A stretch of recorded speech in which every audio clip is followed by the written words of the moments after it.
नमस्कार साथियों, जय हिंद। अभी हम बात करेंगे बीपीएससी टीआरई 2 की कोर्ट जजमेंट की। और कई ऐसे मुद्दे हैं जिसको लेकर लगातार घमासान चल रहा था।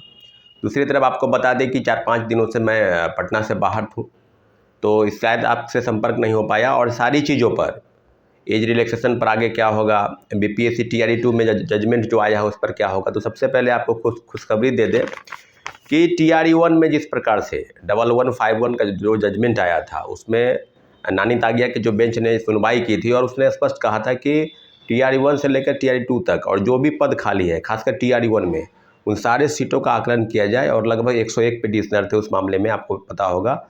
और सब चीज़ों पर 1 से 4 नंबर वाले जो है या डीओबीसी जो छठे हैं या जो मिनिमम कट ऑफ को पार कर लिए हैं उस सब का आकलन बीपीएससी और शिक्षा विभाग को निकालने के लिए कहा था। उसी प्रकार से एक जजमेंट कल आया है, आपको बता दें टीआरई 2 के लिए 1 to 5 CWJC 14379/2024 14379/2024 ये शाम में जजमेंट आया है। और जजमेंट जो है वो टीआरई 2 के 1 to 5 के अभ्यर्थियों के पक्ष में आया है। आपको बता दें कि हमारे जो लॉयर हैं सीताराम केसरी, उनकी तरफ से याचिका दायर की गई थी और पूरी तरीके से जजमेंट को जो है ये छात्रों के पक्ष में दिया गया है। और कहा गया है बिहार सरकार को कि आप जो है सीटों का आकलन करके बताइए कि कितने सीटें हैं और उसके रिजल्ट के प्रकाशन के संदर्भ में जो भी चीज़ें हैं उसको आप कोर्ट के माध्यम से सरकार को सूचित कीजिए। सरकार को बताना होगा कि आगे क्या करना है। साथियों, आपको पता है कि जो 14,700 पदों की सूची जो है वो बीपीएससी को भेजी गई थी शिक्षा विभाग से।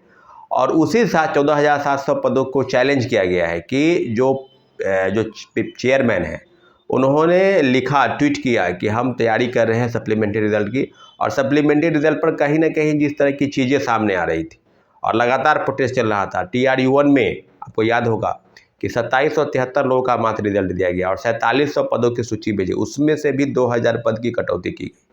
और 14,700 पद बहुत होता है। अब कई लोगों के मन में सवाल है 6 to 8, 9, 10, 11, 12, क्योंकि 1 to 5 में 6 to 8 के साथ नहीं थे, वैकेंसीज नहीं थी। तो इसमें 6 to 8, 9, 10 और 11, 12 की वैकेंसी है। और 6 to 8, 9, 10 और 11, 12 सभी की सुनवाई जल्द से जल्द होगी और उस मामले में भी आपको जानकारी देंगे। लेकिन 1 to 5 का जो जजमेंट है वो आ गया है, आपको हम कम्युनिटी पोस्ट के माध्यम से भी सूचित करेंगे। और जितने भी प्रेस हैं उसको भी, उसके माध्यम से भी आपको सूचना चली जाएगी कि आगे क्या होगा। हमारे जो लॉयर सीताराम केसरी वो भी आपको ब्रीफ करेंगे मीडिया के माध्यम से कि इस मामले में किस तरह की चीज़ें सामने आई है। मोटा मोटी आपको हम बता दें कि ये फैसला जो है छात्र के पक्ष में, छात्र हित में गया है। अब जो बात हो रही है बीपीएससी के उन सारी रिगार्डिंग चीज़ों पर जो शिक्षक बहाली के संदर्भ में आगे बढ़ी है। आपको याद होगा कि जो फर्जीवाड़ा का खेल चल रहा है, कई चीज़ें सामने आ रही है, बड़े पैमाने पर फर्जीवाड़ा हुआ, आगे किस प्रकार से चीज़ें सामने आई है, उस मामले में क्या कहना है कि लगातार 6 to 8 के मामले में भी आप देख सकते हैं कि कई ज़िले हैं जहां से अब मतलब घोषित शिक्षक कि ये शिक्षक हैं, इसके बावजूद भी उनका 6 to 8 में 90 नंबर से किसी दूसरे स्टेट के लोगों को 60% मार्क्स आपको सीटेट में, सेंट्रल टीचर एलिजिबिलिटी टेस्ट जो होता है उसके माध्यम से आपको लाने हैं, जो अगर आप नहीं लाते हैं तो इस माध्यम से आप छट जाएंगे।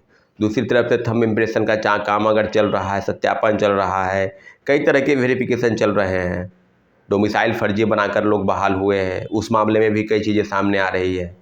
दिव्यांग प्रमाण पत्र झारखंड में कई राज्यों में 5-5 हज़ार रुपये बन रहे हैं, लोग बनाकर बहाल हो गए।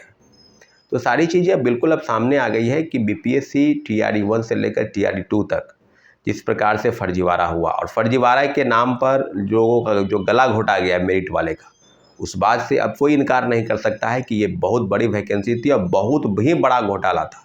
फर्जीवाड़ा जो है व्यापक तौर पर हुआ, आनन फानन में सर्टिफिकेट का वेरिफिकेशन किया गया, जैसे तैसे लोगों के नियोजन, जो जिस प्रकार से नियोजन इकाई जिला में थी, जिला शिक्षा पदाधिकारी डीपीओ और डीपीएम के स्तर पर, बीईओ की तरफ से। अभी हाल में ही आपने समस्तीपुर घटना देखा होगा कि पद है 3, ज्वाइन कर लिए 8, भागे भागे फिर रहे हैं बीईओ, एचएम और कई लोग हैं।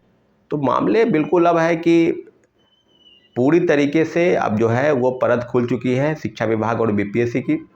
और बीपीएससी लगातार टीआरई 3 के संदर्भ में ये जानकारी दे रही है कि ओएमआर सीट, उसमें भी कई चीज़ें सामने आई कि जो प्रोविजनल आंसर की है उसमें भी बदलाव किए जाने की ज़रूरत है। कई आंसर जो है वो गलत प्रकाशित किए गए, उसके उत्तर बताए गए। इस मामले में भी उनको संज्ञान लेना है। अंतिम रूप से जो चयनित जो प्रोविजनल नहीं आंसर पर फाइनल आंसर किया आएगा उसमें आपको परिवर्तन करना है।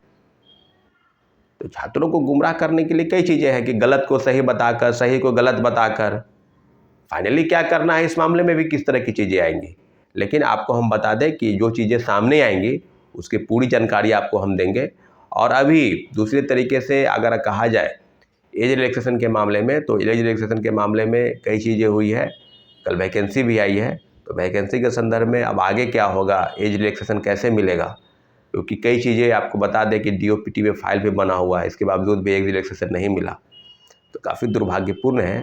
दूसरे तरीके से अगर कहा जाए तो मुख्यमंत्री के आदेश के बाद भी आदेश का अवहेलना हो जाना कि कैसे होगा।